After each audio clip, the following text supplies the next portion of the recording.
गणेश और कनिका के mummy papa का देहांत 5 साल पहले एक सड़क हादसे में हो गया था।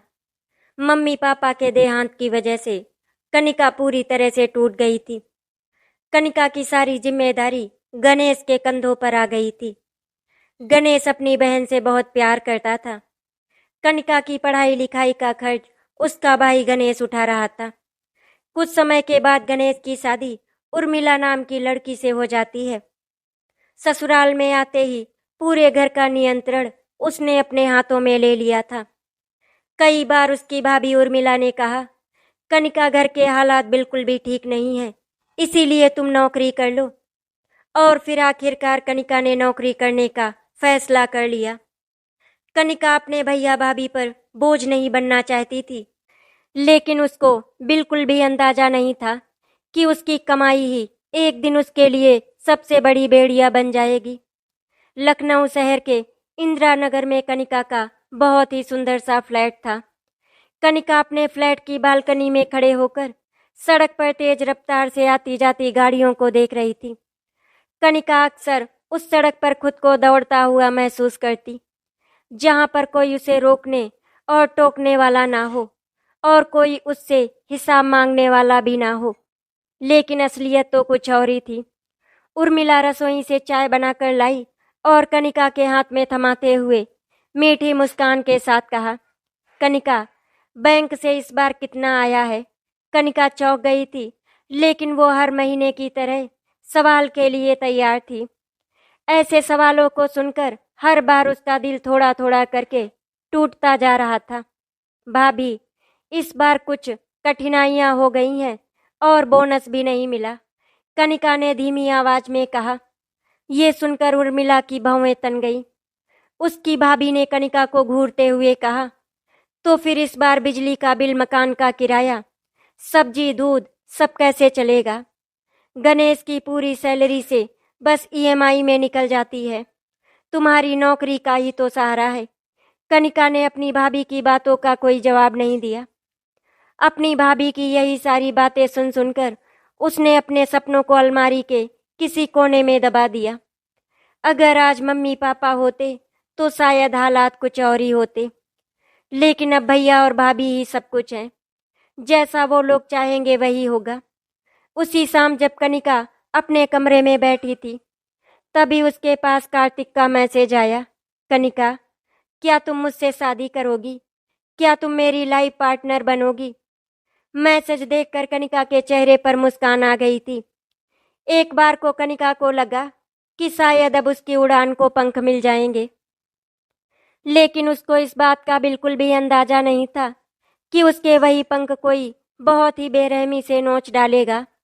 उसके पंखों को नोचने वाला कोई और नहीं बल्कि उसके अपने घर वाले होंगे। कार्तिक का मैसेज पढ़कर कनिका को उस रात नींद नहीं आई। वो करवटें बदलती रही। उसका दिल जैसे आसमान में उड़ चला था। कनिका हमेशा दूसरों के लिए जीती आई थी। आज उसने पहली बार अपने लिए कुछ सोचने की कोशिश की, लेकिन तब तक उर्मिला का चेहरा उसकी आंखों के सामने आ गया। उर्मिला की घूरने वाली बड़ी बड़ी आंखें और ताना मारने वाली आवाज। इस घर को कौन चलाएगा कनिका? अगर तुम्हारी शादी हो गई तो इस घर का क्या होगा? इतना सोचने के बाद कनिका ने फोन पर मैसेज टाइप किया, कार्तिक, मुझे थोड़ा सा वक्त दे दो। उधर से कार्तिक ने लिखा, कनिका, कोई जल्दी नहीं है, तुम आराम से फैसला लो। तुम्हें जितना समय चाहिए ले लो, लेकिन इस बार तुम पीछे मत हटना। अगली सुबह रविवार का दिन था। गणेश ऑफिस नहीं गया था। उर्मिला ने घर में साफ सफाई करवाई। कनिका को भी लगा दिया घर के काम में। कनिका, जरा ऊपर वाली अलमारी भी एक बार देख लेना, वहां पर सालों से कोई सफाई नहीं हुई। भाभी के बोलने पर कनिका चुपचाप सीढ़ी लगाकर अलमारी को साफ करने लगी। उसी बीच उर्मिला ने गणेश को अपने पास बुलाया और कहा, मुझे शक है कनिका का किसी के साथ चक्कर चल रहा है।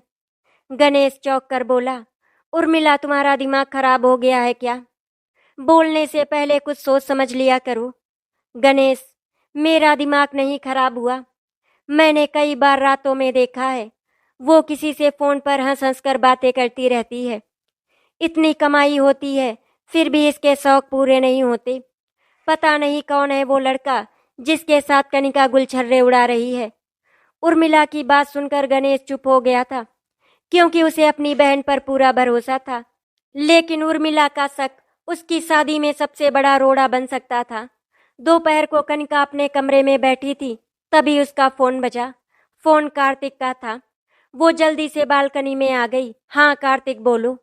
कनिका, मैं तुमसे मिलना चाहता हूँ। कल ऑफिस के बाद पार्क में आओगी? कनिका को उर्मिला की नजर याद आ गई, पर उसने हिम्मत करके कहा, ठीक है। उसके चेहरे पर हल्की मुस्कान थी, लेकिन उसे पता नहीं था कि उर्मिला उसकी खिड़की के पर्दे की आड़ से सब देख और सुन रही थी। अगले दिन ऑफिस के बाद कनिका सीधे पास के एक छोटे से पार्क में पहुंच गई। वहीं पर कार्तिक पहले से उसका इंतजार कर रहा था। कार्तिक ने कनिका को देखते ही उसके लिए एक छोटा सा गुलाब निकाला। ये तुम्हारे लिए। कनिका हंसी। गुलाब? लोग देखेंगे तो क्या कहेंगे? कहने दो दुनिया को, मुझे कोई फर्क नहीं पड़ता कनिका। कनिका के दिल को थोड़ी देर के लिए राहत मिली। कार्तिक ने उसके हाथ पर अपना हाथ रखा। कनिका, मैं तुम्हें किसी बंधन में नहीं देख सकता। मैं चाहता हूँ तुम मेरी बीवी बनकर मेरे साथ रहो, इस बोझ से दूर। कनिका की आंखों में पानी आ गया था। उसे लगा जैसे कोई उसके घावों पर मरहम लगा रहा हो। वहीं दूसरी तरफ उर्मिला ने गणेश को फोन किया।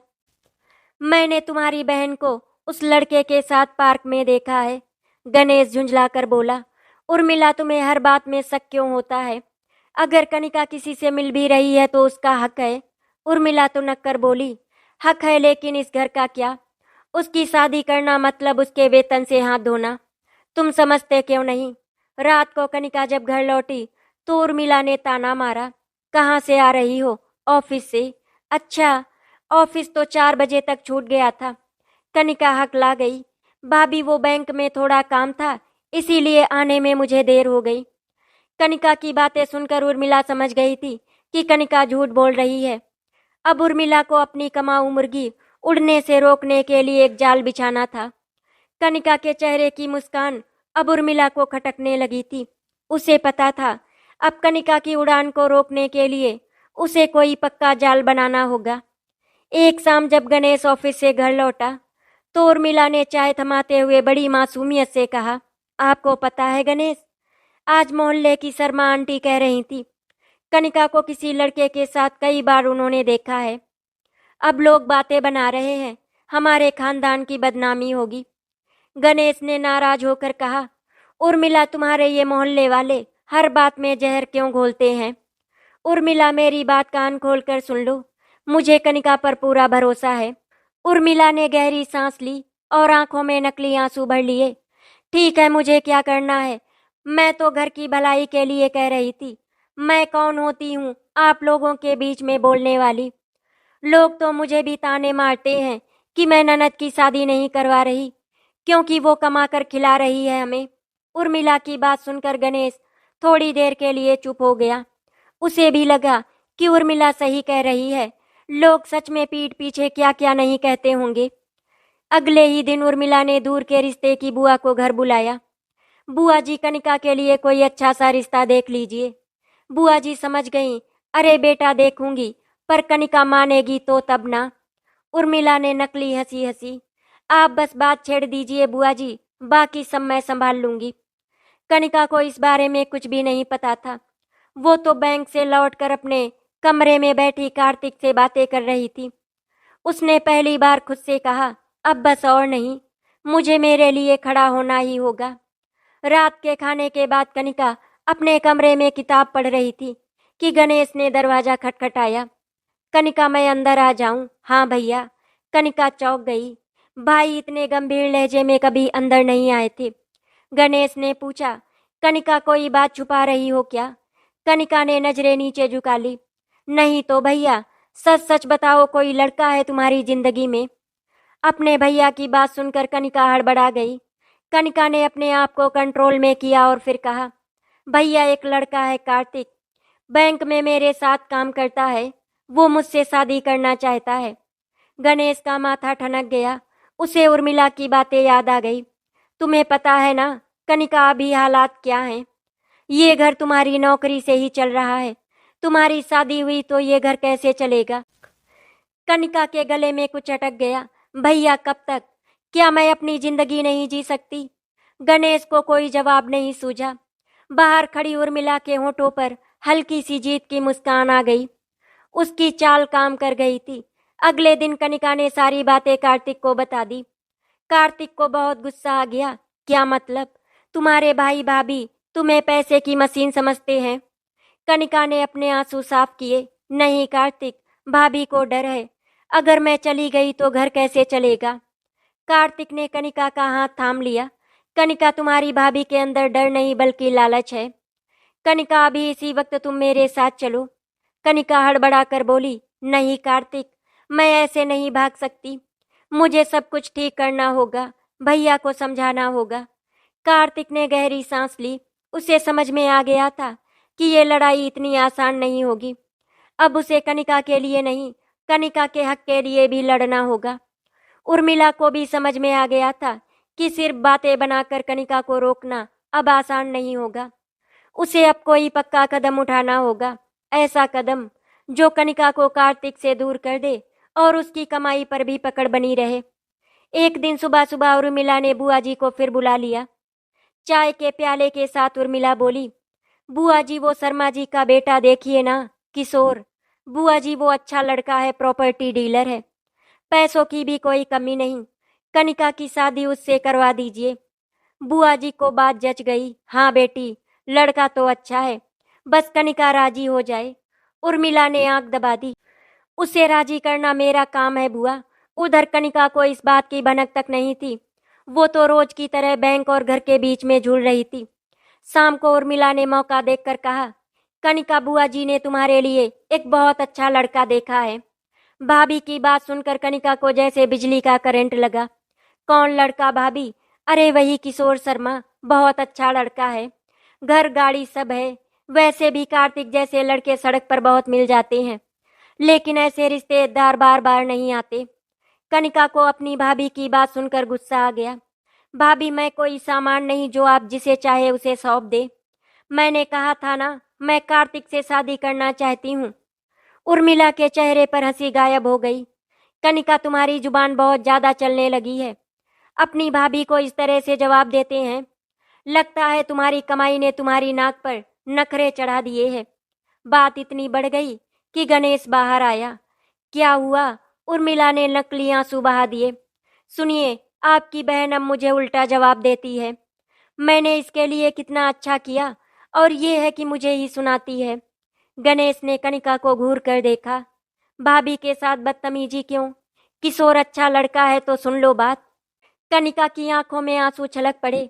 भैया, मैं अपनी शादी का फैसला खुद करूंगी, ये मेरा हक है।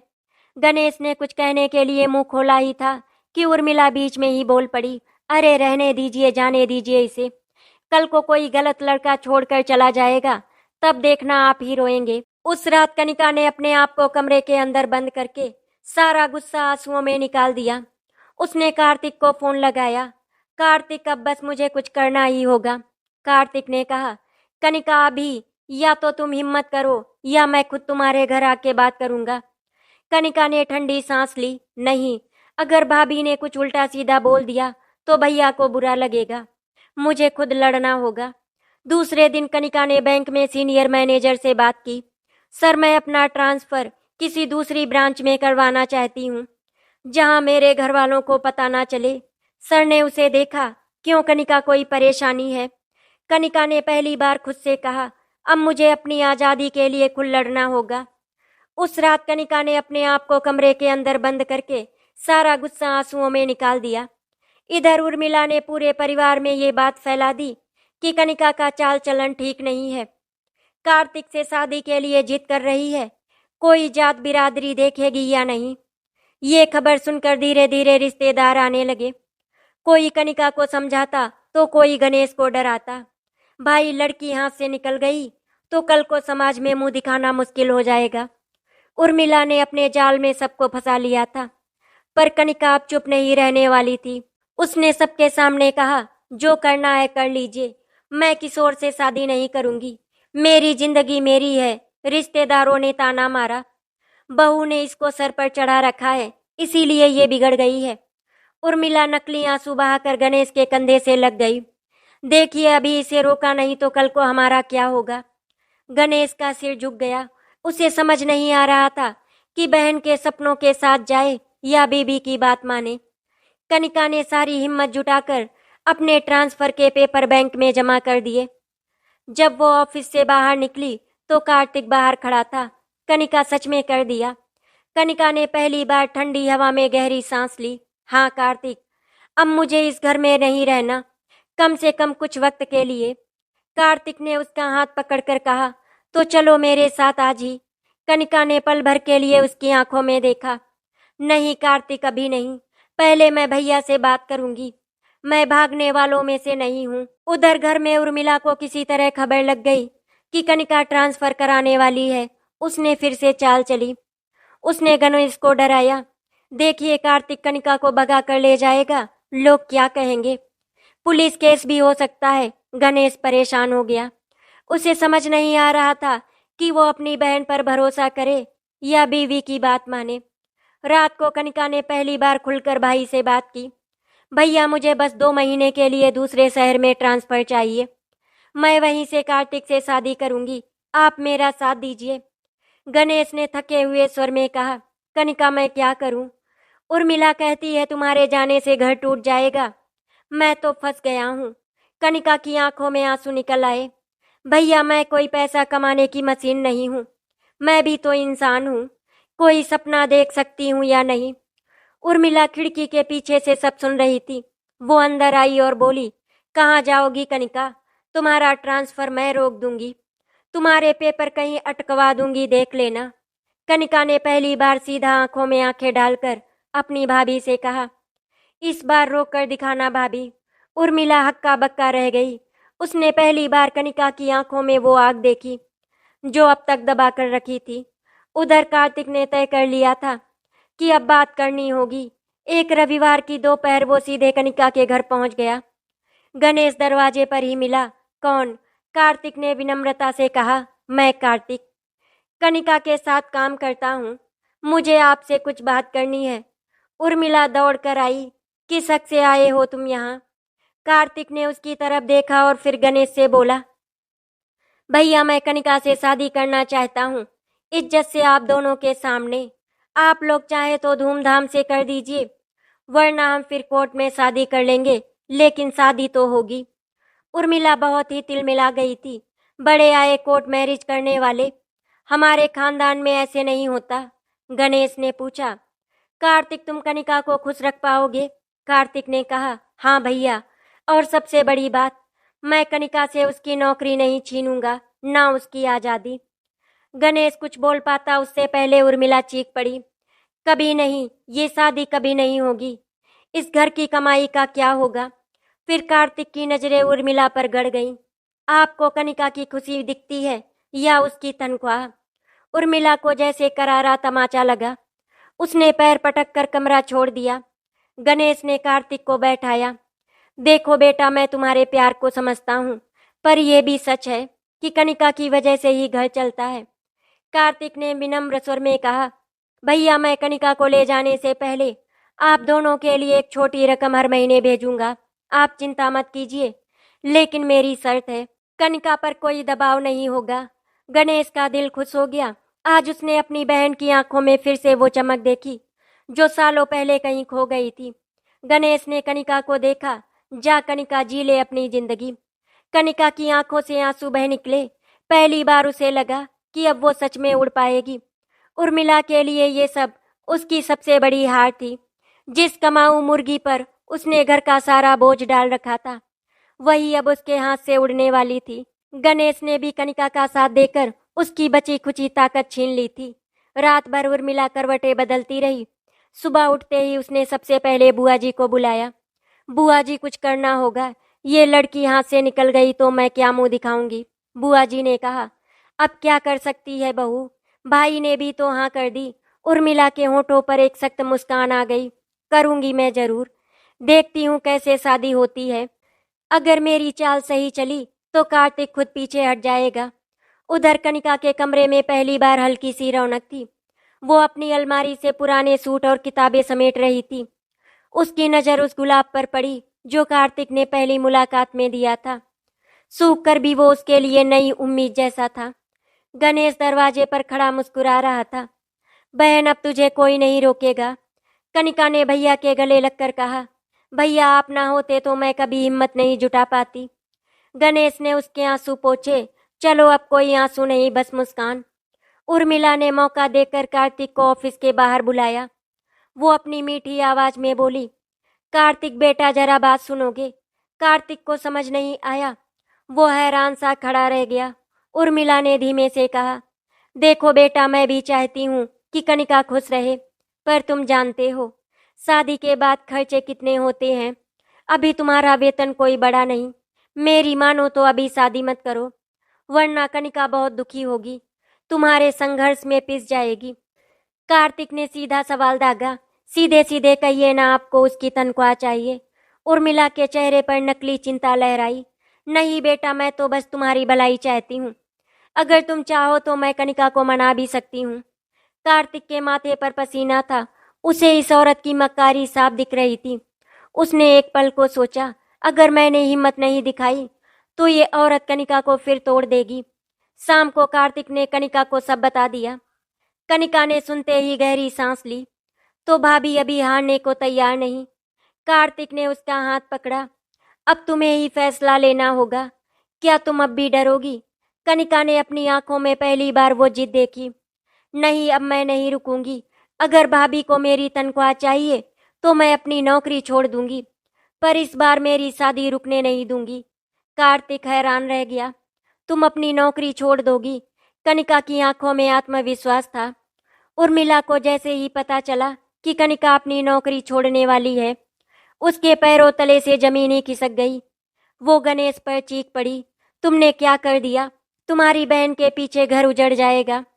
गणेश ने पहली बार सख्ती से कहा, उर्मिला, ये घर कनिका के पैसों से नहीं, मेरी मेहनत से चलेगा, और मेरी बहन अब अपने पंखों से उड़ेगी।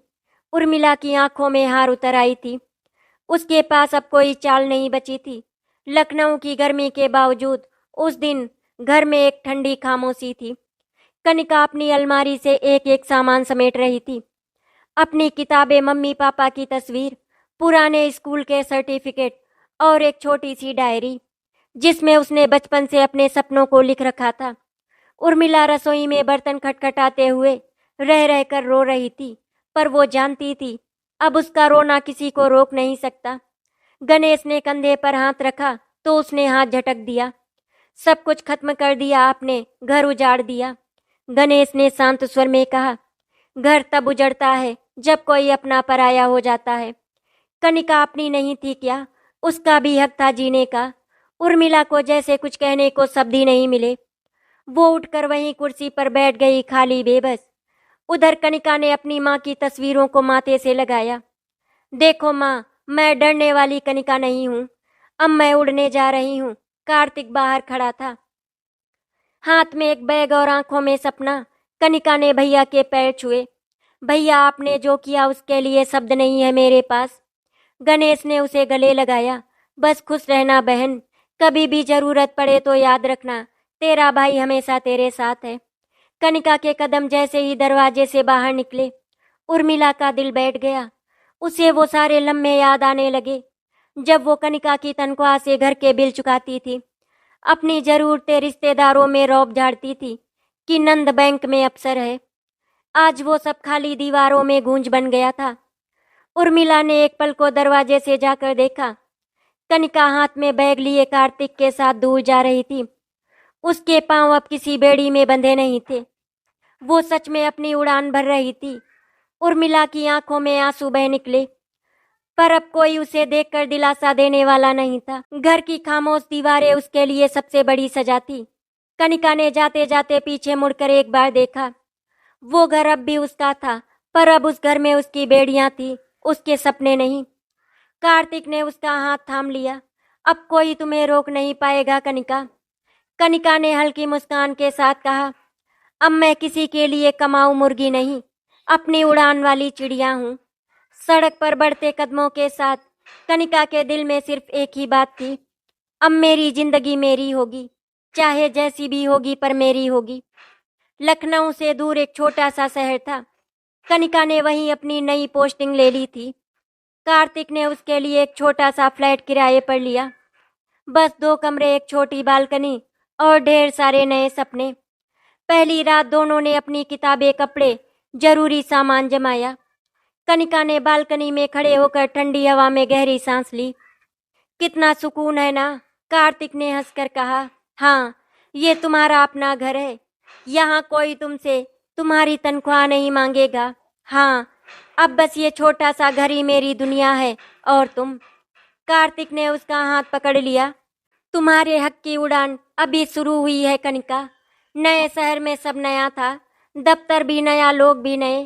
कनिका ने अपनी पहचान छुपाई, किसी को नहीं बताया कि वो कहाँ से आई है, किस हालात से निकली है। बस अपनी मेहनत में डूब गई। कार्तिक ने भी अपनी नौकरी जारी रखी। अब दोनों साथ में छोटे छोटे खर्चों में अपनी दुनिया सजा रहे थे। कभी देर रात दोनों फुटपाथ के छोले भटूरे खाते, कभी पार्क में बैठकर जिंदगी के नए सपने बुनते। लेकिन कई जगह नई चुनौतियां भी आईं। शहर में खर्च ज्यादा थे, नौकरी में सीनियर नहीं थे। कनिका ने खुद को साबित करने के लिए खुद को पूरी तरह से झोंक दिया। वहीं दूसरी तरफ लखनऊ में उर्मिला का घर अब सच में सूना था। कनिका के जाने के बाद कई रिश्तेदारों ने आना बंद कर दिया, जिन्हें सिर्फ कनिका के पैसे से मतलब था। उर्मिला ने कई बार गणेश से कहा, देखो फोन कर लो, अपनी बहन को मना लो, लौट आए। गणेश ने ठंडी नजरों से देखा, जिसे तुमने पिंजरे में रखा वो लौट कर क्यों आएगी। उर्मिला को समझ आ गया, अब उसके आंसू भी उस पर कोई असर नहीं डालते। एक दिन बैंक में कनिका पर एक बड़ा इल्जाम लगा। एक क्लाइंट के अकाउंट से पैसे ट्रांसफर में गलती हो गई। सीनियर ने कनिका को बुलाया। कनिका, ये तुमसे कैसे हुआ? तुम तो सीनियर अफसर हो। कनिका का गला सूख गया। उसे पता था ये छोटी गलती नहीं, उसकी इज्जत दांव पर थी। कार्तिक को जब पता चला वो दौड़ा दौड़ा आया। कनिका, घबराओ नहीं, मैं हूं ना, हम साथ में सुलझाएंगे। कनिका को पहली बार समझ आया, रिश्ते सच में सहारा बनते हैं, बंधन नहीं। जांच में पता चला कि ट्रांसफर में टेक्निकल गलती थी। कनिका निर्दोष निकली, लेकिन इस हादसे ने उसे सिखा दिया कि आजादी मिलते ही बेफिक्र नहीं हुआ जा सकता। हर कदम पर खुद को साबित करना ही होगा। रात को कनिका ने डायरी में लिखा, कमाऊं मुर्गी नहीं, मेहनती इंसान रहना है मुझे बस अपने लिए। उधर उर्मिला का आंगन अब सच में वीरान था। गणेश देर रात तक काम करता, लेकिन उर्मिला खाली कमरों में कनिका की पुरानी हंसी ढूंढती रहती। एक दिन उसने कनिका को कॉल किया, कनिका कैसी हो बेटा? कनिका ने पल भर को चुप्पी साधी। ठीक हूँ भाभी, आप कैसी हैं? उर्मिला की आवाज नम हो गई। घर सूना सा लगता है, लौट आओ ना। कनिका ने एक लंबी सांस ली। भाभी, अब मैं लौट नहीं सकती, लेकिन आप कभी आना चाहो तो मेरे घर के दरवाजे बंद नहीं होंगे। बस मेरी उड़ान मत रोकना। उर्मिला के पास कोई जवाब नहीं था। आंसू टपककर मोबाइल स्क्रीन पर गिर गए। वो समझ गई थी कि वो हार चुकी है। कनिका की मेहनत रंग लाई। सीनियर्स भी अब उसकी ईमानदारी के कायल हो गए थे। 3 महीने बाद बैंक मैनेजर ने उसे कैबिन में बुलाया। कनिका जी, आपका प्रमोशन अप्रूव हो गया। आप अगले महीने से सीनियर ब्रांच अफसर बन जाएंगी। कनिका की आंखों में चमक आ गई। उसने झट से कार्तिक को फोन किया। कार्तिक, प्रमोशन मिल गया। कार्तिक ने वहीं से कहा, तो फिर आज पार्टी? सड़क के छोले भटूरे नहीं, इस बार होटल में। कनिका खिलखिलाकर हंस दी। आज उसे अपनी मेहनत पर गर्व हो रहा था, ना कि किसी और के भरोसे जीने का संतोष। प्रमोशन के साथ ही कनिका और कार्तिक ने छोटा सा फ्लैट लेने का फैसला किया। अब उन्होंने शहर के अपार्टमेंट में 2 कमरे का फ्लैट ले लिया। एक छोटा सा ड्राइंग रूम और बालकनी। कनिका शाम को बालकनी में खड़ी थी। दूर दूर तक शहर की रोशनी दिखाई दे रही थी। कार्तिक ने पीछे से आकर उसके कंधे पर हाथ रखा। क्या सोच रही हो कनिका? कनिका मुस्कुराई। सोच रही हूँ, इस बार घर मेरा है। इस बार मेरी कमाई, मेरा सम्मान है, किसी की बेड़ियां नहीं। जगह नहीं, घर नहीं, पर जिम्मेदारी भी आई। कार्तिक की माँ गांव में अकेली रहती थी। कार्तिक उनको अपने साथ लाना चाहता था। एक शाम उसने कनिका से कहा, मैं चाहता हूँ माँ भी हमारे साथ रहे, क्या तुम तैयार हो? कनिका को एक पल को अपनी भाभी की याद आई, जो कभी उसके लिए घर की मालकिन बन बैठी थी। लेकिन फिर उसने खुद को संभाल लिया। कार्तिक, ये घर सिर्फ मेरा नहीं हमारा है। माँ आएगी तो मेरा सहारा भी बनेगी, डर नहीं। कार्तिक ने मुस्कुराकर कनिका का हाथ पकड़ लिया। तुम सच में बहुत हिम्मती हो कनिका। कनिका ने ठंडी हवा में सर झटक कर कहा। अब डर के लिए मेरी जिंदगी में कोई जगह नहीं। कुछ समय के बाद कार्तिक की माँ अनामिका जी गांव से आ गई।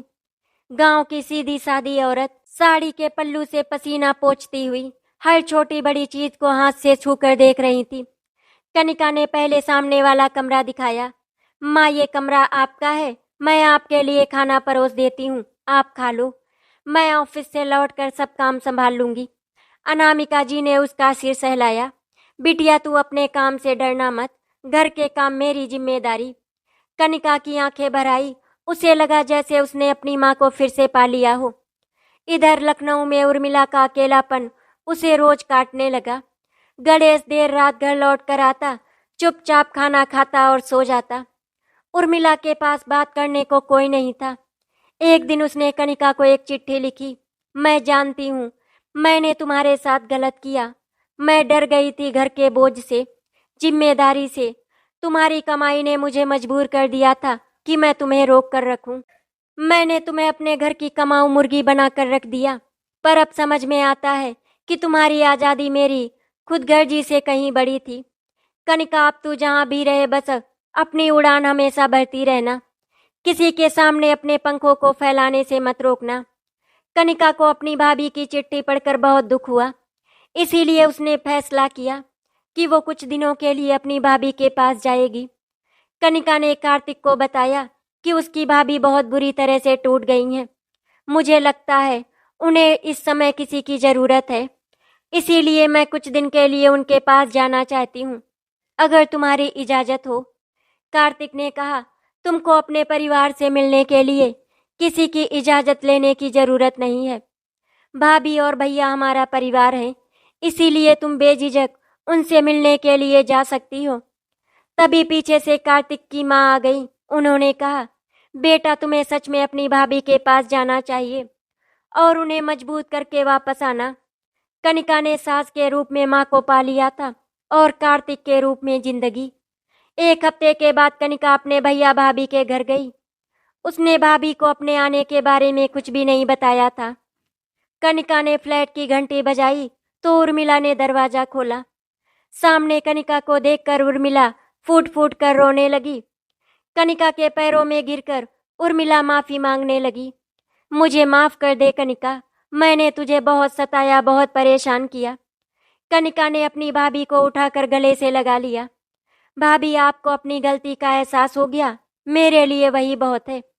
अब मैं अपना मायका खोना नहीं चाहती, बस सबके साथ खुशी खुशी अपनी जिंदगी बिताना चाहती हूँ। उर्मिला ने गणेश को फोन करके बता दिया कि कनिका घर आई है। ये सुनकर गणेश भी बहुत खुश हो गया और वो जल्दी से घर आ गया। उर्मिला के आने के बाद शायद आज पहली बार इस घर में सबकी हंसी सुनाई दे रही थी और गणेश कनिका और उर्मिला को इस तरह से खुश देखकर बहुत खुश थे। एक दूसरे के साथ मौज मस्ती करते करते कब 15 दिन गुजर गए पता ही नहीं चला। कनिका को वापस घर जाना था, इसीलिए उर्मिला ने कार्तिक को फोन करके उसकी माँ के साथ आने के लिए कहा। कार्तिक पुरानी बातों को भूलकर कनिका को लेने के लिए आ गया।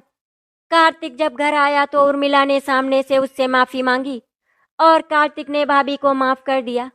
उर्मिला ने इस बार कनिका को बहुत अच्छी तरह से विदा किया, जैसे एक माँ अपनी बेटी को विदा करती है। अब कनिका उर्मिला के लिए कमाऊ मुर्गी नहीं बल्कि उसकी बेटी बन गई। आशा करती हूँ आपको हमारी कहानी अच्छी लगी होगी।